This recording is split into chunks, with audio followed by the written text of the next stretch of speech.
এক সময়ের শক্তিশালী পরিবারের প্রতিনিধি আজ রাজনৈতিকভাবে একঘরে। শেখ হাসিনার ভাগ্নি টিউলিপ সিদ্দিক এখন রাজনীতি ও জনমতের আদালতে কোণঠাসা। ইংল্যান্ডে তার মন্ত্রিত্ব গেছে, বাংলাদেশে তার বিরুদ্ধে পরোয়ানা, আর এখন তিনি মাফ চাইছেন অধ্যাপক ডক্টর মোহাম্মদ ইউনূসের কাছে। টিউলিপ ছিলেন যুক্তরাজ্যের এক তরুণ ও উদীয়মান রাজনীতিক। ব্রিটিশ পার্লামেন্টে টানা এক দশকের বেশি সময় ধরে লন্ডনের হ্যাম্পস্টেড ও হাইগেটের প্রতিনিধি। কিন্তু তার পরিচয়ের একটা বড় দিক, তিনি শেখ হাসিনার ভাগ্নি, আর সেটাই এখন তার জন্য হয়ে উঠেছে সবচেয়ে বড় অভিশাপ।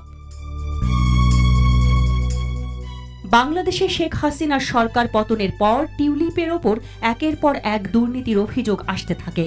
৭,২০০ বর্গফুটের প্লট নেওয়া, সরকারি প্রভাব খাটানো, এমনকি লন্ডনে সম্পদ গোপনের অভিযোগ ওঠে।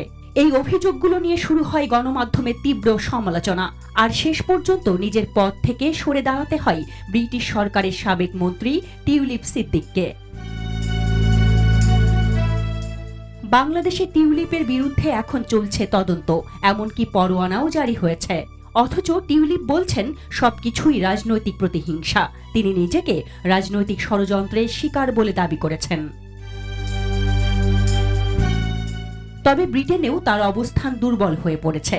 জনগণের আস্থা কমছে। প্রতিপক্ষরা বলছে টিউলিপ তার খালার ক্ষমতা ব্যবহার করে রাজনৈতিক সুবিধা নিয়েছেন।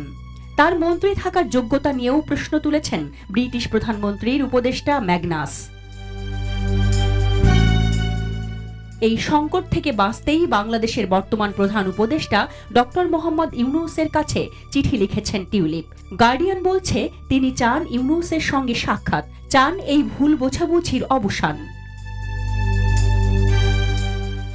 চিঠিতে টিউলিপ লিখেছেন দুদকের তদন্ত ভিত্তিহীন এবং তার সঙ্গে কোনো আনুষ্ঠানিক যোগাযোগ করা হয়নি।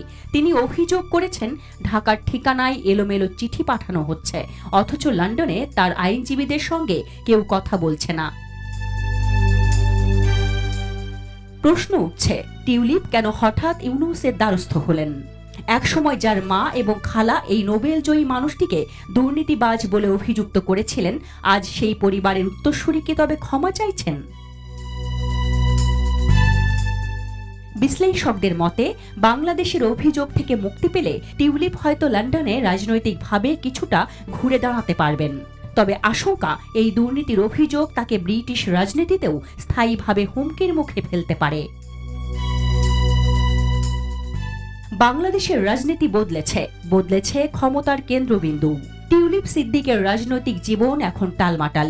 এই অবস্থায় তিনি অধ্যাপক ইউনূসের সহানুভূতি পেতে মরিয়া।